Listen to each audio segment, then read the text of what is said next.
Hello student, how are you? कैसे हैं आप? मैं हूं आपका अपना मुकेश सर। और डियर स्टूडेंट, आज हम पढ़ने जा रहे हैं एक महत्वपूर्ण टॉपिक। ठीक है, यदि आप इनऑर्गेनिक केमिस्ट्री पढ़ना चाहते हैं, चाहे कोई भी क्लास में रहो, ठीक है, तो ये चीज आज जो पढ़ाने जा रहे हैं उसको जान लीजिए। और 12th में ये तो बहुत जरूरी है यार, समझ में आ रहा है? तो आवर्ती गुण जिसको बोलते हैं, आवर्ती गुण मतलब पीरियोडिक प्रॉपर्टीज, ठीक है, जैसे कि आयनन विभव पूरा पढ़ना पड़ेगा आपको। ठीक है, आनंद विभव का कैसे इफेक्ट होता है, परमाणु त्रिज्या, आयनिक त्रिज्या जिसको हम लोग बोलते हैं, ठीक है, ऋण विद्युता, इलेक्ट्रॉन बंधुता। तो उसको जानने के लिए डियर स्टूडेंट आपको एक छोटा सा कंसेप्ट क्लियर होना चाहिए, और वो कंसेप्ट क्लियर मैं आज करा रहा हूं आपको। बेसिक क्या चीज है ये सुनिए। परमाणु त्रिज्या क्या है, इन्हीं से आप पूरा सब कुछ समझ सकते हो। आयनन विभव क्या है, सब कुछ समझ में आएगा। इलेक्ट्रॉन बंधुता, ऋण विद्युता, ठीक है, इनकी प्रॉपर्टीज भी समझ में आ जाएगी। तो इसको समझ लीजिए, परमाणु त्रिज्या क्या है। देखते हैं, चलिए परमाणु त्रिज्या क्या होती है। तो किसी भी परमाणु के उसके नाभिक के केंद्र से बाह्यतम कोश की दूरी को हम लोग क्या बोलते हैं, परमाणु त्रिज्या कहते हैं। जैसे कि सपोज करो डियर स्टूडेंट, क्या नियॉन सबको पता है 10 होता है इसका, ठीक है, परमाणु क्रमांक होता है 10। तो इसके नाभिक होगा, और नाभिक से पहला कोश होगा, ठीक है, उसके बाद दूसरा कोश होगा। पहले कोश में सबको पता है 2 इलेक्ट्रॉन आता है, और फिर दूसरे कोश में कितना आ जाता है, 8 इलेक्ट्रॉन। तो ये 8 के 8 इलेक्ट्रॉन कुछ इस प्रकार से व्यवस्थित हो जाएंगे। ठीक है, समझ में आ रहा है? तो यहां इसके केंद्र से, नाभिक के केंद्र से, मतलब इस वाला पॉइंट से, ये देखिए, अगर मैं इसको मिटा दूं तो इस वाले पॉइंट से इस बाह्यतम कोश की दूरी, इसी को बोलते हैं हम लोग, इसका क्या चीज, रेडियस, परमाणु त्रिज्या। ये बहुत बड़ा इफेक्टर है, बहुत बड़ा इफेक्टर है ये। और इसी चीज को समझना है आपको कि आवर्त में क्या होता है और समूह में कैसे होता है। समझना है, रटना नहीं है। जानते होंगे शायद आप भी, लेकिन मैं आपको समझाना चाह रहा हूं, उस चीज को समझिएगा। तो ये होती है क्या चीज, परमाणु त्रिज्या। अब देखते हैं परमाणु त्रिज्या को सहसंयोजक त्रिज्या, वंडरवाल्स त्रिज्या, ठीक है, और 2-3 प्रकार का त्रिज्या होता है। मैं उनको सबको नहीं पढ़ा रहा हूं, मैं आपको बेसिक बस बताऊंगा। ठीक है, तो अब देखते हैं हम लोग आवर्त में इसका क्या इफेक्ट होता है। आवर्त सारणी में, आवर्त सारणी पीरियोडिक टेबल में परमाणु त्रिज्या। तो परमाणु त्रिज्या क्या होता है स्टूडेंट, ये समझेंगे परमाणु त्रिज्या। तो आवर्त सारणी में आप सबको पता है, जैसे ही हम लोग आवर्त सारणी अगर दिमाग में लाते हैं या बनाते हैं, तो कुछ इस प्रकार हमारा एक आवर्त सारणी बन जाता है, पीरियोडिक टेबल बन जाता है। ठीक है, और 2 ठो बाहर रहता है, इस प्रकार ए ब्लॉक के तत्व। इस पर चर्चा नहीं करेंगे, मैं आवर्त सारणी क्या नहीं पढ़ा रहा हूं आपको। ठीक है, इसमें कुल कितने समूह होते हैं और कितने आवर्त होते हैं। समूह की संख्या होती है 1 से लेकर के कहां तक, 18 तक। ठीक है, और इसका जो क्षैतिज होता है, स्तंभ बोलिए, कॉलम बोलिए, रो बोलिए, ठीक है, तो क्षैतिज जो होता है डियर स्टूडेंट वो होता है 7। कितना होता है, 7 होता है। तो इसको समझने के लिए आप एक काम कीजिए, एक समूह ले लीजिए और एक आवर्त ले लीजिए। और उसके लिए मैं क्या ले रहा हूं, प्रथम समूह को ले लेता हूं। Hydrogen, lithium, sodium, potassium, rubidium and caesium. समझ में आ रहा है? एक चीज मैं इसको ले लिया, और दूसरा एक समूह ले लेता हूं। समूह के लिए मैं एक काम करता हूं, कौन सा ले लेता हूं भाई, यहां से ले लेते हैं, सोडियम से ले लेते हैं। तो सोडियम के बाद आ जाता है डियर स्टूडेंट मैग्नीशियम 11, 12, 13 एल्यूमिनियम, ठीक है, silicon 14, phosphorus 15, sulphur 16, chlorine 17 and argon 18। सबको पता है, इतना सबको कंसेप्ट क्लियर है भाई। अब देखो, इसका अगर आपको याद नहीं होगा तो मैं बता देता हूं। 1, ठीक है, 3, 11, ठीक है, 8, 19 हो जाएगा। फिर इसमें आप 18 जोड़ दीजिए, तो 19 और 18 कितना हो जाएगा, 9, 8, 2, 16, 17, 7, 37 हो जाएगा। ठीक है, एक और बचा हुआ है, ट्रांसिशियम होता है। ठीक है, फिर इसमें 18 जोड़ेंगे डियर स्टूडेंट, तो 18 जब जोड़ेंगे तो आपका इसका हो जाएगा 8, 7, 15 की 5 और 55 हो जाएगा। और इसमें जब 32 जोड़ेंगे तो 32 जोड़ेंगे तो 2 जोड़ देंगे, 8, 2, 5, 2, 7 हो जाएगा 87। समझ में आ रहा है? आराम से समझिए चीजों को। मैग्नीशियम सबको पता है 12 होता है, 13 होता है, 14 होता है, 15 होता है, 16 होता है, 17 होता है, 18 होता है। बस मुझे 20 मिनट लगेगा शायद, लेकिन ये बात बता देता हूं मैं आपको, पूरा इनऑर्गेनिक केमिस्ट्री में आपका मैक्सिमम पार्ट आपको इतना इजी समझ में आएगा, बहुत इजी तरीके से। थोड़ा सा मुझे कोऑपरेट करो, 20 मिनट बस। अब समझिए कि किसी परमाणु का आकार कैसे बनता है। परमाणु का आकार डिपेंड करता है डियर स्टूडेंट आर त्रिज्या। अगर आप मेरा एक क्वांटम संख्या करके मैं एक वीडियो बनाया हूं, उसको जा करके देखिए तब समझ में आएगा। R इज इक्वल टू हमारा हो जाता है 0.529 multiply n square by Z. तो यहां ये क्या चीज है, यही निर्धारित करता है आपके किसी भी परमाणु के आकार को। ठीक है, आयनन त्रिज्या, आयनन विभव वगैरह के लिए टेंशन मत लेना यार, बहुत जल्दी समझ में आएगा। इसको पहले समझो आप। Where n is principal quantum number, ठीक है, मुख्य क्वांटम संख्या होता है। ठीक है, और z क्या है, किसी भी परमाणु का जिसका भी लोगे उसका परमाणु संख्या होती है। ठीक है, इससे कैसे होता है ये बता रहा हूं मैं आपको। सबको पता है n का वैल्यू, सब में भाई परमाणु सब तत्व है जिसके हाइड्रोजन से ही लोगे तो आपको कोई ना कोई तो कोष बनाना पड़ेगा, कोष बनाना पड़ेगा। ठीक है, नाभिक के बाद एक कोष बनाना पड़ेगा, कक्षा बनाना पड़ेगा कि नहीं बनाना पड़ेगा। तो इससे कोई विशेष इफेक्ट नहीं होता है, इससे कोई विशेष इफेक्ट नहीं होता है, क्योंकि ये पहला इफेक्ट पहला कोष के लिए 1 हो जाएगा। अगर वो सोडियम के लिए कर रहे हो तो सोडियम में सबको पता है 2 कक्षा आते हैं, एक कक्षा में 2 होता है, दूसरे में आपका आ जाता है, दूसरे में 8 आ जाता है, और 3 कक्षा होता है, सॉरी 3 कक्षा होते हैं। तो यहाँ क्या हो जाएगा, n का वैल्यू 3 हो जाएगा, और यहाँ n का वैल्यू कितना हो जाता है, n का वैल्यू 1 हो जाता है।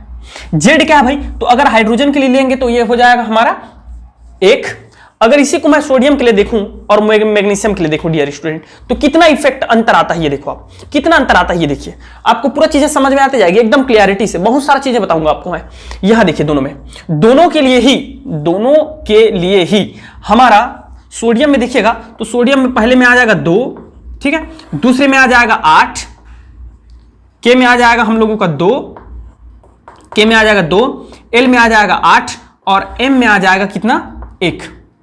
एम में कितना आ जाएगा, 1 आ जाएगा, आएगा कि नहीं। इसी प्रकार जब मैं मैग्नीशियम का बनाऊंगा, किसका बनाऊंगा, मैग्नीशियम का बनाऊंगा, तो वहां हमारा हो जाएगा के में आ जाएगा 2, ठीक है, एल में आ जाएगा 8, और एम में आ जाएगा हम लोगों का कितना आ जाएगा डियर स्टूडेंट, एम में आ जाएगा 2 आ जाएगा, आएगा कि नहीं। तो दोनों में कोषों की संख्या क्या है, कक्षा की संख्या क्या है, 3 है। तो दोनों में इसका इफेक्ट तो कुछ हुआ नहीं, ये तो सेम रहा दोनों में। मतलब अगर दोनों के लिए मैं फार्मूला लिखूंगा, इसको सपोज सोडियम के लिए लिखता हूं, इसका रेडियस निकालता हूं, और एक इसी प्रकार का मैं किसके लिए निकाल लेता हूं, मैग्नीशियम के लिए निकाल देता हूं, RMG। एकदम डीप वाला चीज समझा रहा हूं, उसके बाद इजी चीज भी समझाऊंगा, ठीक है। तो इसके लिए जब मैं निकालूंगा तो ये भी यही होगा 0.529 multiply n square divided by Z. तो यहां हमारा आ जाएगा, दोनों ही जगह में आ जाएगा n। तो दोनों में क्या इफेक्ट हुआ, कुछ हुआ क्या, नहीं। यहां सिर्फ 11 आएगा, यहां क्या आएगा, 12 आएगा। तो देखो ये R इज अनडायरेक्टेड प्रोपोर्शनल, ये दोनों तो कांस्टेंट है दोनों में, तो R is proportional to 1/z, क्योंकि ये भी कांस्टेंट आ गया, दोनों के लिए एक एक है तो कांस्टेंट कर दिया मैं, ये दोनों में तो सेम है इसलिए उसको भी मैं कांस्टेंट मान लिया। तो R is proportional to Z sodium and R is proportional to, ये चीज कोई नहीं समझाएगा, बता रहा हूं मैं, सच बता रहा हूं मैं, रेयर ही लोग जानते हैं इस चीज को। मैं अपना बड़ाई नहीं कर रहा, क्योंकि मुझे खुद आज तक किसी ने नहीं पढ़ाया, ठीक है, किसी ने नहीं पढ़ा है, मैं खुद पढ़ा हूं, समझाऊं चीजों को, समझाऊं, ये पढ़ने को भी नहीं मिला मुझे, समझाऊं मैं बहुत ज्यादा पढ़ने की वजह से। मैग्नीशियम, अब देखिए ये किस पर डिपेंड कर रहा है, उसके परमाणु क्रमांक पर डिपेंड कर रहा है। तो R is undirected proportional to mg। अब इसका मान बढ़ने से त्रिज्या क्या होगी, कम होगी, इसका मान बढ़ने से त्रिज्या क्या होगी, कम होगी। समझ में आ रहा है कि नहीं आ रहा है, इसका मान बढ़ने से त्रिज्या कम होगी। अब दोनों में देखो मेरे भाई, मेरे दोस्त, मेरे यार, इन दोनों में देखो तो ये देखो, ये 11 है, 11 है, और ये 12 हो गया, तो ये ज्यादा हुआ कि नहीं, ये ज्यादा हुआ तो ये और क्या हो जाएगा, और कम हो जाएगा, इसकी रिस्पेक्ट में और क्या कम हो जाएगा। यही कारण है कि हम जब रो में चलते हैं लेफ्ट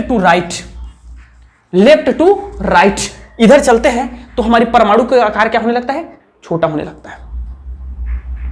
समझ में आया, एक रीजन, मेरी बात समझ में आ गई, एक रीजन।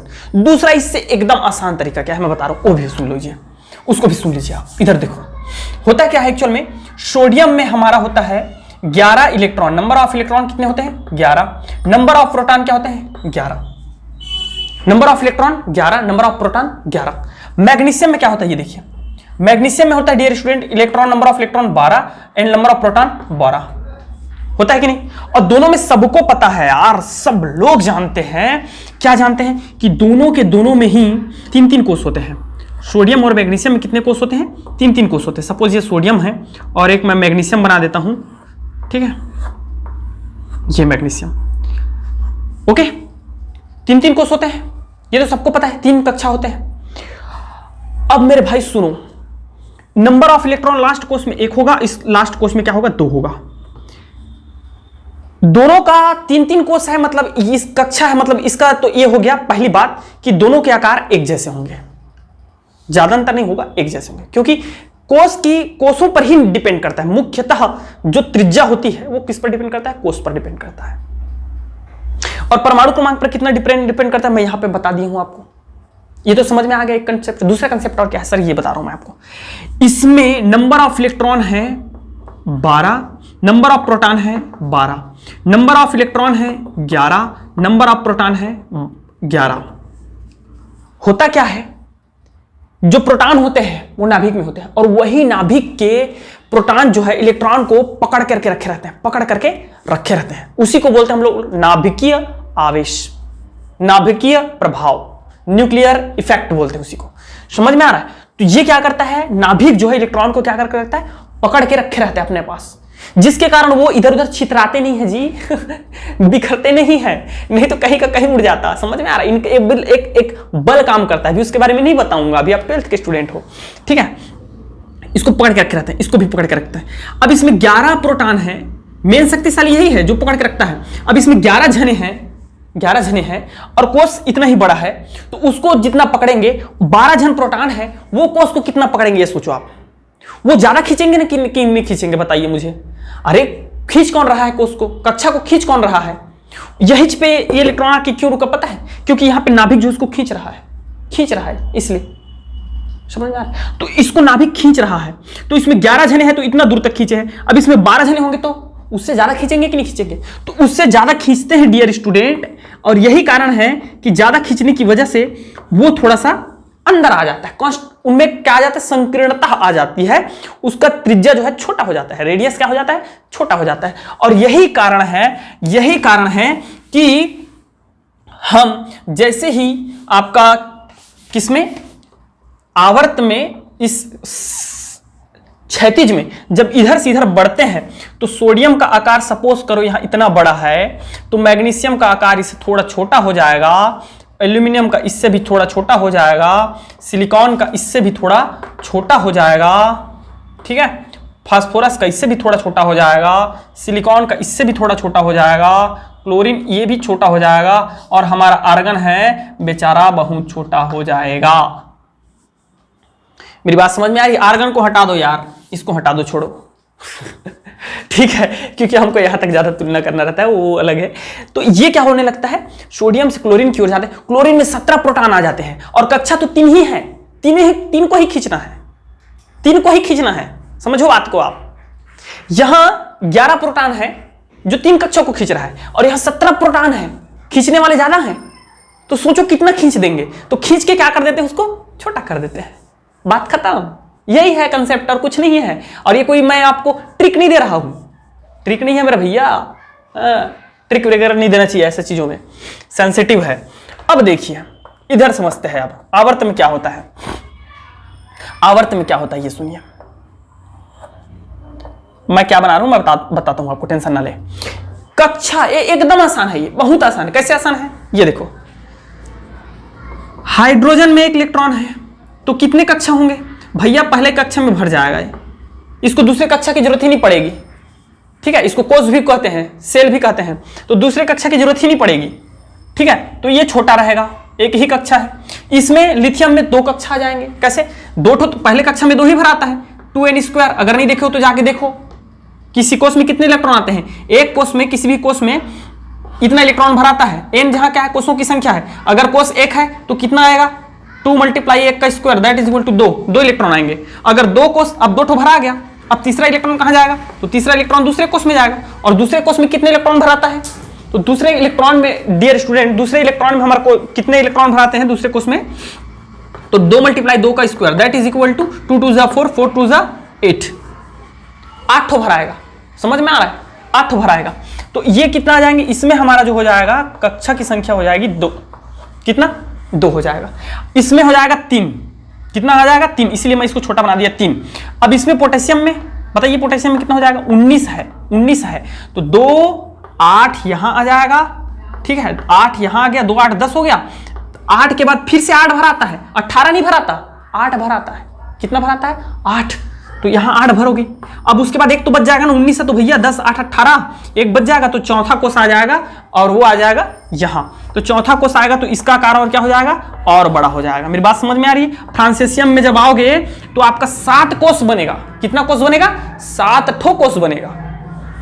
एक आवर्त में पहले नंबर पे है तो 1, 2 ठो है तो 2 कोष, 3 है तो 3 कोष, 4 है तो 4 कोष, 5 है तो 5, 6 है तो 6 और 7 है तो 7 कोष। ये ना पता है मैं जबरदस्त है आवर्त सारणी। अगर मैं पढ़ाने बैठ जाऊंगा ना तो मजाक नहीं कर रहा हूं, बढ़ाई वाली बात नहीं है, लेकिन बहुत सारा क्लास बना दूंगा मैं, कई घंटे लग जाएंगे, लेकिन इतना मजा आएगा, इतना मजा आएगा पूछो मत। ठीक है, पूरा ये जो है याद करने रट्टा मारने की कोई जरूरत ही नहीं पड़ेगा आपको, ये निकालने की जरूरत नहीं, रट्टा मारने की जरूरत नहीं पड़ेगा। कितना है परमाणु क्रमांक? ठीक है, एक एक का आप निकाल सकते हो, एक एक का निकाल सकते हो। किधर कौन धातु है, कौन अधातु है, कौन उपधातु पहचान जाओगे सभी चीजें। चलिए उसके बारे में ज्यादा चर्चा नहीं करेंगे। तो इसमें कितना हो जाएगा? 7 हो जाएंगे। समझ में आ रहा है? 7।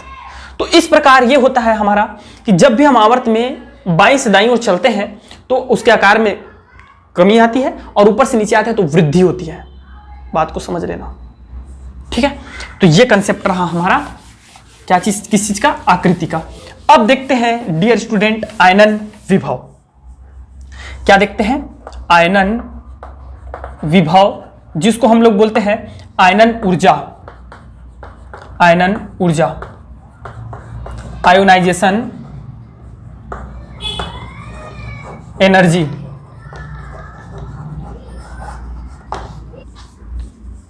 क्या होता है आयोनाइजेशन एनर्जी?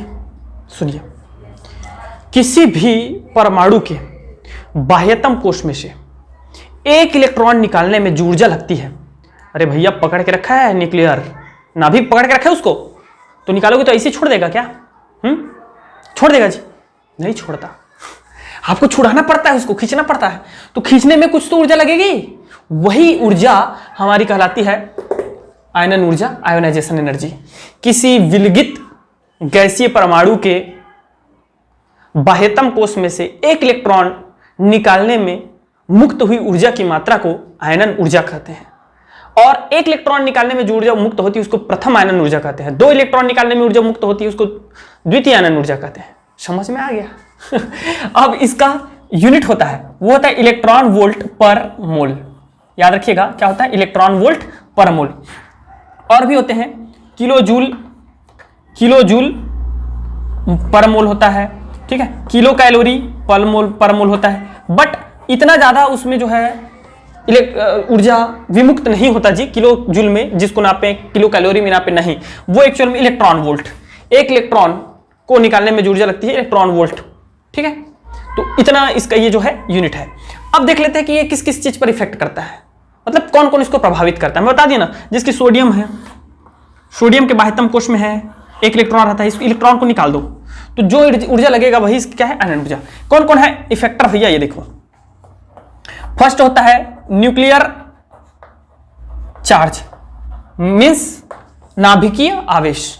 अब देखो, नाभिकीय आवेश जितना ज्यादा होगा, नाभिकीय आवेश मतलब समझ गए, नाभिक का अट्रैक्शन, धनावेश इलेक्ट्रॉन को पकड़ के रखा है, तो जितना ज्यादा वो पकड़ के रखता है वही उसका क्या है? नाभिकीय आवेश। जितना ज्यादा नाभिक है वही उसका नाभिकीय आवेश है। तो जितना ज्यादा नाभिकीय आवेश होगा उसकी आयनन ऊर्जा उतना ही ज्यादा होगा। जैसे कि सोडियम, फिर से मैं एक तो आवर्त सारणी में बना के ही रख देता हूं यार, सीधी सी बात, बना के ही रख देते हैं। इधर वाला देखिएगा, hydrogen, lithium, sodium, potassium, rubidium, caesium, francium, ठीक है। ये हो जाएगा magnesium, aluminium, silicon, phosphorus, sulphur, chlorine, ठीक है। तो ये देखो आप सबको पता है यहां 17 प्रोटॉन होते हैं। कितना प्रोटॉन होता है? 17। यहां कितना है? 11। तो सिंपल सी बात है, इससे ज्यादा इसमें प्रोटॉन है मतलब इसका नाभिकीय आवेश ज्यादा होगा कि नहीं होगा? नाभिकीय आवेश ज्यादा होगा। तो नाभिकीय आवेश ज्यादा है डियर स्टूडेंट, तो हमेशा जब भी आपको कोई भी कंपैरिजन दे दिया, जैसे कि फास्फोरस सल्फर दे दिया और पूछता है कि किसका नाभिकीय आवेश ज्यादा है, तो सल्फर का नाभिकीय आवेश ज्यादा है। सिंपल सी बात है एक चीज, ठीक है। लेकिन जरूरी नहीं है कि उसका आयनन ऊर्जा ज्यादा हो, कई और इफेक्टर है यहाँ, ठीक है। लेकिन कॉमन इफेक्टर यदि आपको बोले तो ये होता है न्यूक्लियर चार्ज, जो कि इधर चलने पर नाभिकीय आवेश बढ़ता है, जिसके कारण आयनन ऊर्जा बढ़ती है। जब भी हम आवर्त सारणी में बाएं से दाईं ओर चलते हैं तो आयनन ऊर्जा क्या होती है? बढ़ती है। और ऊपर से जब नीचे आएंगे तो आयनन ऊर्जा, नाभिकीय आवेश घटता है। रीजन क्या है? अरे भैया नाभिक कहां रहता है? नाभिक रहता है आपका यहां, तो बढ़ तो रहा है, जरूर बढ़ रहा है, जिसकी यहां एक ही प्रोटॉन है, लेकिन यहां कितना प्रोटॉन हो जाएगा? कितना बताया था आपको? 87 है ना परमाणु क्रमांक, आई थिंक 87 बताया था। तो यहां पर प्रोटॉनों की संख्या तो 87 है, तो इस हिसाब से इसका बहुत ज्यादा होना चाहिए नाभिकीय आवेश, लेकिन नहीं होता। इतना दूर मत जाओ आप, तो सोडियम में आ जाओ, सोडियम में आ जाओ, सोडियम में ही आ जाओ। क्या होता है? रीजन क्या है बता रहा हूं, इसका कम होता है। उसका रीजन क्या है ये सुनिए। होता है एक्चुअल में ये है कि नाभिक आपका सेंटर में है, बीच में है। अब नाभिक से दूर जाते जाओगे, नाभिक से दूर जाते जाओगे, क्योंकि कक्षकों की संख्या, कक्षाओं की संख्या बढ़ेगी, तो क्या होगा? नाभिक से दूरी बढ़ती जाएगी। तो नाभिक से दूरी बढ़ेगी तो यहां अब इलेक्ट्रॉन है। अब सोचो आप, यहां इलेक्ट्रॉन है एक का और एक का इलेक्ट्रॉन यहां है। अब किसको निकालने में ज्यादा आसानी होगी? ये बताओ मुझे, किसको ज्यादा निकालने में आसानी होगी? ये नाभिक से दूर है यार, तो इसको निकालने में आसानी होगी कि नहीं होगी भाई? बोल दो जल्दी से। यस, तो यही फैक्टर है कि ऊपर से नीचे आने पर क्या होता है? इसका आयनन ऊर्जा कम होता है, जबकि इधर से इधर जाने पर बढ़ता है। पहला कंसेप्ट क्लियर। दूसरा होता है डियर स्टूडेंट आपका रेडियस, एटॉमिक रेडियस बोलिए, ठीक है, एटॉमिक रेडियस। तो एटॉमिक रेडियस कैसे डिपेंड करता है ये सुनिए। ऊपर से नीचे आने पर बढ़ रहा है, तो बढ़ने के कारण डेफिनेटली नाभिकीय आवेश को फिर से इंक्लूड कर दो ठीक है, नाभिक से इलेक्ट्रॉन की दूरी बढ़ जाती है, जिसके कारण, ठीक है, नाभिक की आवेश कम हो जाता है। अतः इलेक्ट्रॉन निकालने में त्रिज्या बढ़ने के साथ साथ उसके इलेक्ट्रॉन निकालने में आसानी होती है, तो आयनन विभव कम होता है, उधर चलने पर बढ़ता है, बात खत्म। तो त्रिज्या अगर छोटी होगी, ये छोटा है तो छोटा है, तो नाभिक उसको जकड़ के रखे है, पास में नाभिक है, तो इसलिए सिंपल सी बात है यार, ठीक है, आयनन ऊर्जा ज्यादा होगा। हाँ, समझ में आ रहा है कि नहीं आ रहा है? ये कंसेप्ट है रेडियस। तीसरा होता है डियर स्टूडेंट आपका शिल्डिंग इफेक्ट, परिरक्षण प्रभाव, ठीक है। क्या होता है? शिल्डिंग इफेक्ट होता है, शिल्डिंग इफेक्ट होता है। तो वो शिल्डिंग इफेक्ट क्या है ये सुनिए।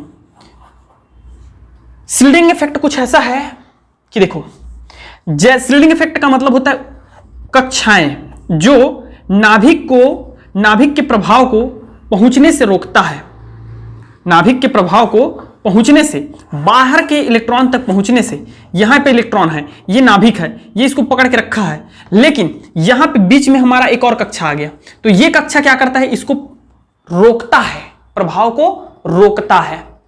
इसी को बोलते हैं shielding effect.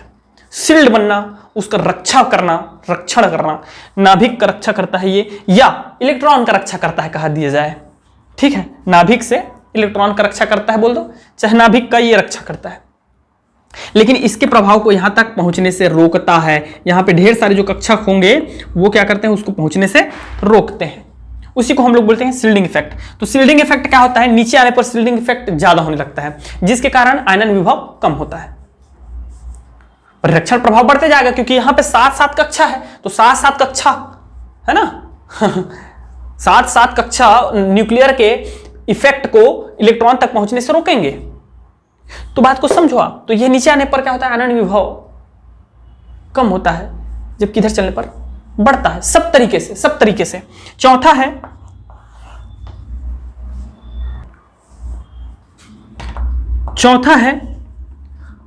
Fulfil and half filled orbitals. ये क्या होता है डियर स्टूडेंट? ये सुनिए, हुंड के नियम के अकॉर्डिंग, हुंड के लॉ के अकॉर्डिंग हम सब जानते हैं कि जो पूर्णपूरित एवं अर्धपूरित कक्षाएं होते हैं, है ना, पूर्णपूरित एवं अर्धपूरित कक्षाएं, जिसकी पी ब्लॉक में आपका 3 कक्षक होता है। देखो यार, फिर से मैं आपको क्लियर करा देता हूं ना, KLMN, इसको हम लोग बोलते हैं इंग्लिश में सेल, हिंदी में उपकोष या कक्षा, ऑर्बिट कहते हैं, एक चीज, SPDF ये जो आप देखते हो ना, इसको बोलते हैं उपकोष, उपकोष या सब सेल कहते हैं। और इस S में एक ठो रहता है डब्बा, इस P में रहता है 3 ठो डब्बा, ठीक है, D में रहता है 5 डब्बा और F में रहता है 7 डब्बा। इन डब्बों को हम लोग बोलते हैं ऑर्बिटल, कक्षक। समझ में आ रहा है? इन डब्बों को बोलते हैं। तो क्या होता है, पूर्ण पूरित एवं अर्धपूरित हुंड के नियम के अनुसार पूर्ण पूरित, half filled and full filled जो ऑर्बिटल्स होते हैं उनकी स्थायित्व, स्टेबिलिटी बहुत ज्यादा होती है, जिसके कारण वहां से इलेक्ट्रॉन निकालना बहुत कठिन होता है। ठीक है, नहीं निकाला जा सकता क्योंकि वो संतुलित रहते हैं, संतुलित रहते हैं, स्थायित्व ग्रहण कर चुके होते हैं, तो उसमें से हमको इलेक्ट्रॉन निकालने में कठिनाई होती है। और यही पी ब्लॉक के तत्व में आपसे पूछूंगा, मैं भी पढ़ाएंगे भी हम लोग 12वीं में। क्या चीज पता है, सिलिकॉन और फास्फोरस और एवं सल्फर, ये तीनों के तुलना होगा। तो देखना क्या होगा, सिलिकॉन का जो आयनन विभव है, आयनन विभव पढ़ रहा ना, तो सिलिकॉन का आयनन विभव है वह फास्फोरस से कम होगा, लेकिन फास्फोरस का आयनन विभव सल्फर से ज्यादा होगा। होना क्या चाहिए था बताइए मुझे, होना चाहिए था ऐसा, भाई इधर चल रहे हैं तो आवर्त सारणी में क्या होना चाहिए बताइए मुझे, उसका आयनन विभव बढ़ते रहना चाहिए, सल्फर का फास्फोरस से ज्यादा होना चाहिए क्योंकि उसका वो तो छोटा हो गया आकार, वो तो आवर्त सारणी में उधर है। लेकिन नहीं, ये हो जाता है ऐसा। रीजन क्या है, फास्फोरस का 15 होता है डियर स्टूडेंट, और फास्फोरस का जब 15 भरोगे ना तो क्या आता है 1:2, 2:2, 2p6, ये तो 10 हो गया, 2p6, 3:2, 3 इसमें भरा गया, 3p3, तो 3 भराता है, मतलब ये होता है, ये देखिए हाफ फील्ड भरा जाता है। तो हाफ फील्ड होने के कारण इसका जो आयनन विभव है वो एक्चुअल में सल्फर से क्या हो जाता है, उच्च हो जाता है, हाई हो जाता है। मेरी बात समझ में आई कि नहीं आई? ये हुंड के नियम के अकॉर्डिंग होता है। तो ये कंसेप्ट है मेरे भाई, मेरे दोस्त, मेरे यार, कि इधर से इधर चलने पर और इधर से इधर चलने पर और कौन कौन से फैक्टर है। और यही रीजन है कि हमारा जो अक्रिय तत्व है, नोबल गैस, अक्रिय तत्व, शून्य, आपका जो 18वें समूह के तत्व है, उनका आयनन विभव बहुत उच्च होता है। रीजन क्या है, वो बहुत ज्यादा स्टेबल होते हैं। जितने भी आपका helium, neon, argon, krypton, xenon, radon, इन सब का पूरा फुलफिल रहता है एक्चुअल में। जैसे कि हीलियम को भरेंगे तो दोनों के दोनों इलेक्ट्रॉन भर गया, 1s2, इस कक्षा में क्या फुल है, पूरा फुल है, भरा हुआ है, पूर्ण पूरित है। नियॉन का भरेंगे तो 1s2, 2s2, 2p6, 10। P block, P orbital में 6 इलेक्ट्रॉन ही आते हैं और 6 के 6 भरे हुए हैं, तो उसमें से इलेक्ट्रॉन निकालना असंभव, यह बहुत ज्यादा एनर्जी लगती है। समझ में आ रहा है? तो ये हो गया हमारा आयनन विभव। अब चलिए देखते हैं ऋण विद्युतता, जल्दी से ना इसको, ऋण या इलेक्ट्रॉन बंधुता पहले देखिए, इलेक्ट्रॉन बंधुता, बंधुता, इलेक्ट्रॉन एफिनिटी क्या होता है, सुनिए डियर स्टूडेंट। ये जैसे कि ये उल्टा है उसका, किसका, यूनिट भी सेम रहेगा, किसका उल्टा भाई, प्रीवियस इसके आयनन ऊर्जा के। कैसे, किसी परमाणु द्वारा एक इलेक्ट्रॉन ग्रहण करने में जो ऊर्जा मुक्त होती है, ठीक है, उसे हम क्या कहते हैं, इलेक्ट्रॉन बंधुता कहते हैं। एक इलेक्ट्रॉन ग्रहण करने से या एक इलेक्ट्रॉन ग्रहण करने से जो ऊर्जा मुक्त होती है, उत्सर्जित होती है ना, उसको हम लोग क्या कहते हैं, जैसे कि सपोज करते हैं क्लोरीन, क्लोरीन जो है एक इलेक्ट्रॉन ग्रहण करेगा और ये क्या बना लेगा, क्लोरीन माइनस बना लेता है। तो इसमें जो ऊर्जा मुक्त होती है डियर स्टूडेंट, ठीक है, अब ये माइनस से निगेटिव से क्यों शो किए, क्योंकि उत्सर्जित ऊर्जा को हम लोग निगेटिव से ही शो करते हैं, ठीक है, नेगेटिव से शो करेंगे, या आप -ΔH भी कर सकते हो ये, ठीक है, ऐसा भी शो किया जाता है कई जगहों पर, और पॉजिटिव फिर समझते हो। और इसको याद रखिएगा, आपका एनायन बोलते हैं, क्या बोलते हैं, एनायन। और पॉजिटिव जो बनता है, जैसे कि सोडियम प्लस बनता है, इसको बोलते हैं केटायन। क्या बोलते हैं, केटायंस बोलते हैं, केटायन, एनायन। अभी तक नहीं सुने होंगे तो सुन लीजिए। तो एकदम सिंपल सी चीज है, एक इलेक्ट्रॉन ग्रहण करने में जो ऊर्जा मुक्त होती है उसे हम क्या बोलेंगे, इलेक्ट्रॉन बंधुता कहते हैं। इसका भी मात्रक वही रहेगा, इलेक्ट्रॉन वोल्ट पर मोल, ठीक है। अब बात करते हैं इसके फैक्टर क्या है और विशेष चीज क्या है, उसको देख लेते हैं। चलिए देखते हैं। अब डियर स्टूडेंट, ऊपर से नीचे आने पर आवर्त में और दाएं से बाएं जाने पर, यही मेन चीज है। आपको पूरा पी ब्लॉक के तत्व में यही चीज बार बार बताना है। पूरा हम लोग देखेंगे पी ब्लॉक के तत्व में कितना सारा देखेंगे, देखना 15, 16, 17, 18 तक देखेंगे पूरा। उसके बाद डी ब्लॉक पढ़ेंगे, उसके बाद ए ब्लॉक पढ़ेंगे भी, 9, 10 पूरा चैप्टर पढ़ेंगे, तो उन सब में बहुत उपयोगी है ये। अब होता क्या देखिए, सबसे पहला मैं बता देता हूं आपको रेडियस, एटॉमिक रेडियस के बारे में चर्चा कर लेते हैं। एटॉमिक रेडियस के साथ इसका क्या इफेक्ट होता है। परमाणु त्रिज्या बढ़ने के साथ साथ इलेक्ट्रॉन बंधुता घटता है। इधर क्या होगा, घटेगा, कम होता है। ऊपर से नीचे आने पर क्या होगा, कम होगा। समझ में आ रहा है। और इधर से इधर चलने पर वृद्धि होगी। अब कैसे मैं बताता हूं आपको, समझना है। कम कैसे होता है, देखो 1, 2, 3, ये कहां तक चलता है, 7 तक। मैं बताया था कि नहीं, 7 तक। अब होता क्या है एक्चुअल में डियर स्टूडेंट, कि हमारा यहां नाभिक है, यहां नाभिक है, ठीक है। तो इसके पास यदि कोई इलेक्ट्रॉन आता है और यहां नाभिक है, इसके पास कोई इलेक्ट्रॉन आता है, मेरी बात को समझना। जस्ट उल्टा बता दिया ना मैं, जस्ट उल्टा है उसमें और इसमें, बस याद रखना उल्टा है, खत्म। उसमें इधर चलने पर क्या हो रहा था, उसमें भी बढ़ रहा था आयनन विभव, ठीक है। इधर कम हो रहा था, वही है, सेम है, ठीक है। लेकिन होता क्या है, ये देखिए, यहां पे इलेक्ट्रॉन आएगा, यहां पे इलेक्ट्रॉन आएगा। ये नाभिक के नजदीक में है, मतलब ये प्लस चार्ज यहां नजदीक में है, प्लस क्या है, नजदीक में है। ये माइनस चार्ज है, इलेक्ट्रॉन है। तो इसको क्या करेगा, जल्दी से शीघ्रता से अट्रैक्ट करेगा, है कि नहीं। और यहां धन आवेश यहां है और इलेक्ट्रॉन यहां है। उसके बाद भी इसका शिल्डिंग इफेक्ट है, ये देख लो, 3-3 कक्षा है। इसके प्रभाव को यहां तक पहुंचने तक 3-3 कक्षा से पार करना पड़ेगा, है ना। मूवियों में डायलॉग चलता है ना, डायलॉग, उस तक पहुंचने से पहले तुम्हें मुझे पार करना होगा, ठीक है। तो वैसे कुछ ये है एक चीज। दूसरा चीज डियर स्टूडेंट, ये इसकी दूरी बढ़ने के साथ साथ हमारा क्या होता है, इलेक्ट्रॉन बंधुता का मान कम हो जाता है। इसको ये अट्रैक्ट नहीं कर पाता, रीजन है कि ढेर सारे, पहले तो अपने ही इलेक्ट्रॉन को ये पकड़ के रखा हुआ है, उसी को पकड़ने में बेचारे को तकलीफ होती है, बाहर के इलेक्ट्रॉन को पकड़ नहीं पाता, जल्दी से बाहर निकल जाता है, इसलिए आयनन विभव कम हो जाता है उसका। आसानी से निकाल सकते थे कि नहीं निकाल सकते थे, इससे जस्ट पहले भी टॉपिक में आसानी से निकल जाता था, उधर चलने पर आसानी से निकाल नहीं सकते थे, इसको आसानी से निकाल लेते थे। तो रीजन क्या था, आसानी से क्यों निकाल लेते थे, क्योंकि इसका प्रभाव यहां तक आते आते कम हो जाता है। तो ये फिर से और कहां से इलेक्ट्रॉन लेगा यार, वो तो अपने इलेक्ट्रॉन को नहीं रोक सक रहा है, तो दूसरे को कहां लेगा। और ये नजदीक में है, इसलिए अट्रैक्ट कर लेता है। तो ऊपर से नीचे आने पर क्या हो रहा है, कम हो रहा है। भाई इलेक्ट्रॉन को ग्रहण करेगा तभी ऊर्जा मुक्त होगी, ये इलेक्ट्रॉन को ग्रहण ही नहीं करेगा तो ऊर्जा कहां से मुक्त होगी, ठीक है। और ऊर्जा की मुक्त होने की मात्रा को ही हम लोग क्या बोलते हैं, इलेक्ट्रॉन एफिनिटी कहते हैं। अब इधर देखिए, इधर चलेंगे, अब इधर चलेंगे हम लोग, इधर चलेंगे। तो इधर चलने पर क्या होता है, इधर चलने पर आकार और कम होते जाता है। क्या होते जाता है, आकार जो है और कम होते जाता है, होता है कि नहीं। तो आकार एकदम छोटा हो गया डियर स्टूडेंट, और प्रभावी नाभिक की आवेश बढ़ गया, धनावेश बढ़ चुका है। तो वो क्या करेगा, वो इलेक्ट्रॉन को आसानी से शीघ्रता से खींचेगा। यही रीजन है कि सोडियम कभी भी इलेक्ट्रॉन को एक्सेप्ट करके सोडियम माइनस नहीं बनाता। कभी देखे हो ऐसा बनाते हुए, कभी देखे हो नहीं बनाता ना भाई। लेकिन क्लोरीन जो है इलेक्ट्रॉन को एक्सेप्ट करके, ग्रहण करके क्या बना लेता है, क्लोरीन माइनस बना लेता है।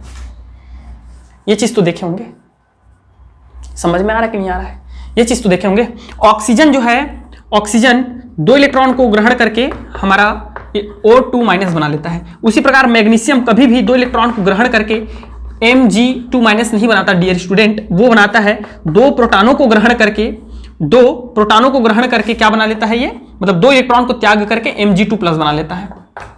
समझ में आ रहा है, मेरी बातें समझ में आई कि नहीं आई। तो इधर क्या है, इधर से उधर चलने पर क्या हो रहा है, हमारा वृद्धि हो रही है। किसमें, इलेक्ट्रॉन बंधुता में वृद्धि होती है। Concept clear. अब बात कर लेते हैं फ्लोरीन और क्लोरीन का। फ्लोरीन और क्लोरीन का, फ्लोरीन का रहता है 9 और इसका रहता है 17। फ्लोरीन के ऊपर में रहता है क्लोरीन। अगर फ्लोरीन के आकार को इतना बड़ा और फ्लोरीन के आकार को इतना बड़ा, देखो फ्लोरीन का आकार है और ये क्लोरीन का आकार है, तो आपको सबको समझ में आ गया, नीचे आने पर कम हो रहा है। लेकिन यह उल्टा होता है, यह मात्र उल्टा होता है। ये स्पेशल पूछा जाता है 1 मार्क्स क्वेश्चन में, नीट जेई, यहाँ 12th वगैरह सब में पूछा जाता है कि आपका हाइड्रोजन तत्व में स्पेशल, ठीक है, हाइड्रोजन तत्वों में किसका इलेक्ट्रॉन बंधुता सबसे कम होता है, सबसे कम किसका इलेक्ट्रॉन बंधुता होता है। तो हम जनरली क्या करते हैं, क्लोरीन का नाम लेते हैं, लेकिन होता है एक्चुअल में फ्लोरीन का है। रीजन क्या है, देखो क्लोरीन का होना चाहिए लेकिन फ्लोरीन का है। रीजन ये है डियर स्टूडेंट कि इसका आकार बहुत छोटा रहता है, तो बहुत छोटा आकार होने के कारण ये इलेक्ट्रॉन को ग्रहण नहीं करता, इलेक्ट्रॉन को ग्रहण नहीं करता। इसका आकार छोटा होता है अपेक्षाकृत क्लोरीन से। स्पेशल हाइड्रोजन तत्वों में क्लोरीन आसानी से ग्रहण करता है, फ्लोरीन आसानी से ग्रहण नहीं करता, इस कारण उसका क्या होता है, कम होता है। इसके बाद देखें तो हम देख लेते हैं दूसरा, रेडियस के बाद क्या चीज, वही बात वही है, क्या चीज जी बता दीजिए मुझे। Effective nuclear charge. तो इफेक्टिव न्यूक्लियर चार्ज कैसे डिपेंड करता है, मतलब प्रभावी नाभिकीय आवेश। तो सिंपल सी बात है, जितना ज्यादा प्रभावी नाभिकीय आवेश होगा, मतलब नाभिक का आवेश ज्यादा होगा, तो वो इलेक्ट्रॉन को आसानी से अट्रैक्ट करेगा।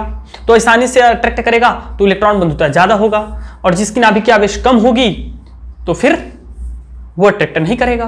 तो ये हो गया न्यूक्लियर चार्ज का इफेक्ट। शील्डिंग इफेक्ट देख लेते हैं। शील्डिंग इफेक्ट ऐसा है, परिरक्षण प्रभाव, कि परिरक्षण प्रभाव वही है और कुछ नहीं। अभी मैं जस्ट बता रहा था आपको, नीचे आते आते 7 ठो उसमें जो है चक्रव्यूह बन गया है, तो वो फिर इलेक्ट्रॉन को ग्रहण कैसे करेगा, बात खत्म, यहीं तक सीमित रखते हैं उसको। और एक चीज और क्या बच गया है हमारा बता दीजिए जल्दी से, पूर्णपूरित और अर्धपूरित, है ना भाई। तो पूर्णपूरित और अर्धपूरित कैसे इफेक्ट करता है इसको, अर्धपूरित।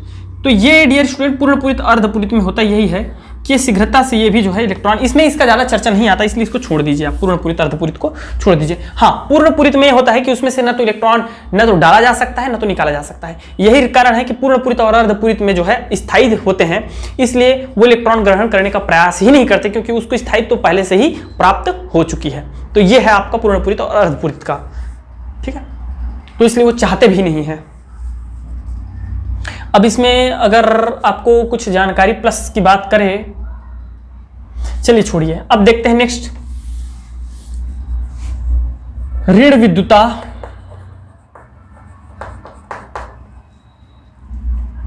या विद्युत ऋणात्मकता भी कहते हैं इसको, विद्युत ऋणात्मकता, इलेक्ट्रोनेगेटिविटी।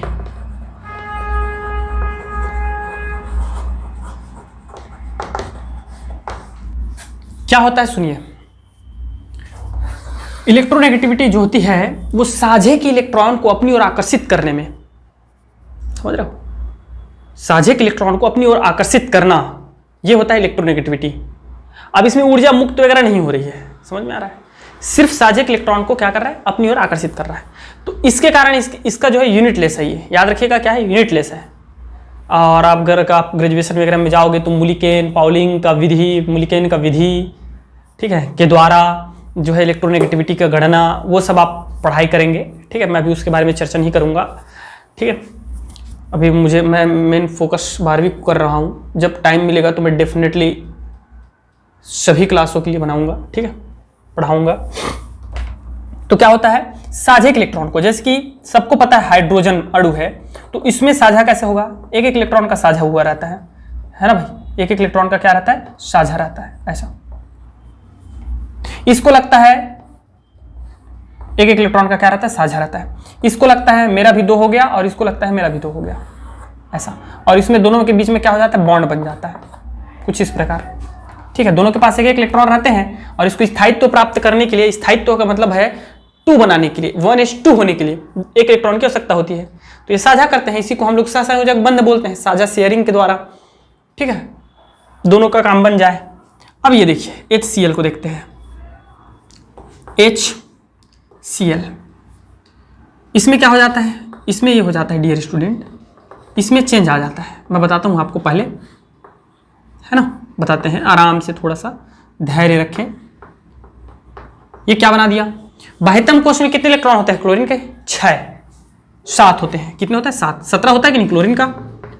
तो नियॉन का हो गया, नियॉन तक हो गया 10, मतलब ये G और कुछ नहीं, 1s2 2s2 2p6, यहां तक कंप्लीट हो गया। अब उसके बाद क्या आएगा, 3s2 3p5 आएगा कि नहीं आएगा, 3p5। तो इसको 18 होने के लिए, मतलब आर्गन जैसा होने के लिए, संतुलित होने के लिए, स्थायित्व प्राप्त करने के लिए एक इलेक्ट्रॉन की जरूरत होती है। तो वो हाइड्रोजन के साथ शेयर करता है। इसको 1 इलेक्ट्रॉन की जरूरत होती है, तो क्लोरीन का 1 इलेक्ट्रॉन दे दे भैया, मांगता है, लेकिन नहीं देता। होता क्या है, यही चीज है इलेक्ट्रोनेगेटिविटी, विद्युत ऋणात्मकता। साझे के इलेक्ट्रॉन को अपनी ओर क्या करने लगता है, आकर्षित करने लगता है। क्यों आकर्षित हो जाता है? ये जो इलेक्ट्रॉन है ना, इसको अपनी ओर आकर्षित कर लेता है, ठीक है। मतलब हाइड्रोजन कुछ ऐसा बन जाता है, ये देखिए क्लोरीन ऐसा हो जाता है। ये इलेक्ट्रॉन इधर चला जाता है खिसक के, ये दोनों समान दूरी पर होना चाहिए था, लेकिन ये कहां जाता है? इधर आ जाता है। रीजन क्या है? इसका प्रभावी नाभिकीय आवेश ज्यादा है, सीधी सी बात, खत्म। इसका प्रभावी नाभिकीय आवेश ज्यादा है कि नहीं है? है कि नहीं है? ठीक है जी, प्रभावी नाभिकीय आवेश ज्यादा है, उसको इलेक्ट्रॉन की आवश्यकता है। समझ में आ रहा है? इसको इलेक्ट्रॉन की आवश्यकता है, इसकी प्रभावी नाभिकीय आवेश कम है, इसका आकार छोटा है, तो इलेक्ट्रॉन को आकर्षित करेगा। और यही रीजन है कि ये इलेक्ट्रॉन क्या करता है? इधर आकर्षित हो जाता है। इसमें नाभिक 17 प्रोटॉन है, इसमें मात्र कितना है? 1 प्रोटॉन है। सोडियम के साथ, हाइड्रोजन के साथ मत देखो, बोल दोगे कि सर इसमें तो एक ही कक्षा होता है, इसमें तो 3-3 कक्षा होते हैं। तो ले लो ना भैया, सोडियम ले लो यार, सोडियम। अब तो दोनों में तो क्या है? कक्षा की संख्या, ऑर्बिट की संख्या दोनों में कितने हैं? 3-3 है, दोनों में 3-3 है। लेकिन इसमें सिर्फ 11 प्रोटॉन है और इसमें कितने प्रोटॉन है? 17 प्रोटॉन है। तो नाभिक अपनी ओर आकर्षित करेगा कि नहीं? तो करता है, तो उधर खिसक जाता है यार। और इधर आने की प्रवृत्ति को ही हम लोग बोलते हैं विद्युत ऋणात्मकता बोलते हैं। हो गया। तो जैसे ही हम दाएं से बाएं, मतलब बाएं से दाएं और चलते हैं आवर्त सारणी में, तो क्या होता है? विद्युत ऋणात्मकता में वृद्धि होती है। ये तो यहीं से पता चल रहा है। कभी सोडियम और हाइड्रोजन का बॉन्ड देखे हो? ऐसा देखे हो क्या कभी? या ऐसा देखे हो क्या कभी? नहीं ना देखे हो। लेकिन सोडियम भी क्लोरीन के साथ बॉन्ड बनाता है, हाइड्रोजन भी क्लोरीन के साथ बॉन्ड बनाता है, क्योंकि ये इलेक्ट्रॉन देता है। तो ये ऐसा नहीं है कि नीचे आने पर लेता है, नहीं लेता है, ठीक है। इसमें भी क्या होता है? नीचे आने पर हमारा जो है क्या होने लगता है डियर स्टूडेंट? इलेक्ट्रॉन नेगेटिविटी है, विद्युत ऋणात्मकता है या ऋण विद्युता है, ऋण विद्युता वो क्या होने लगती है? कम होने लगती है, ऋण विद्युता। हाइड्रोजन तो एक हिसाब से कहा जाए तो इसका ऋण विद्युता सोडियम की अपेक्षा क्या होता है? ज्यादा होता है, ज्यादा होता है। जैसे जैसे नीचे की ओर आते जाते हैं, प्रभावी नाभिकीय आवेश कम होने लगता है, जिसके कारण उसकी ऋण विद्युता कम होने लगती है, जबकि इधर से इधर चलने पर ऋण विद्युता बढ़ने लगती है। अब बात कर लेते हैं हैलोजन समूह में। पूछता है यार, इसलिए मैं बार बार बता रहा हूं, पूछता है भाई, फ्लोरीन, क्लोरीन, ब्रोमीन, आयोडीन, एस्टाटाइन, ठीक है। तो यहां क्या होता है? फ्लोरीन से आप सबको पता है, इसका जो है, इससे पहले जो हम लोग पढ़े हैं, ठीक है, इलेक्ट्रॉन बंधुता, वो इसका क्या होता है? कम होता है। लेकिन यहां ऋण विद्युता इसका क्या होता है? ज्यादा होता है। तो यहां पे कंफ्यूजन क्रिएट हो जाता है। ऋण विद्युता इसका क्या होता है? फ्लोरीन का ज्यादा होता है, ठीक है, ज्यादा होता है। जबकि मैं बोल रहा हूं क्या, नीचे आने पर ऋण विद्युता क्या हो रही है? कम हो रही है। कम हो रही है कि नहीं हो रही है? तो कम हो रही तो अच्छी बात है यार, ये तो इसके नीचे आया तो कम है, तो ये ज्यादा होगा। लेकिन वहां उल्टा है, वहां बस याद रखिएगा, वहां उल्टा है भाई। वहां भी आपका ऋण इलेक्ट्रॉन बंधुता भी नीचे आने पर कम होती है, बट इसका क्या होता है? ज्यादा होता है। पूरा कंसेप्ट क्लियर हो गया? ये पूरा आपका कंसेप्ट क्लियर होना चाहिए। बस आज की क्लास में एक काम करते हैं, इतना ही पढ़ाते हैं आपको। अब फिर पी ब्लॉक स्टार्ट करते हैं भैया, ठीक है। अब पूरा पी ब्लॉक, डी ब्लॉक, सब ब्लॉक में आपका काम आएगा। तो आज के लिए धन्यवाद, thank you very much and best of luck.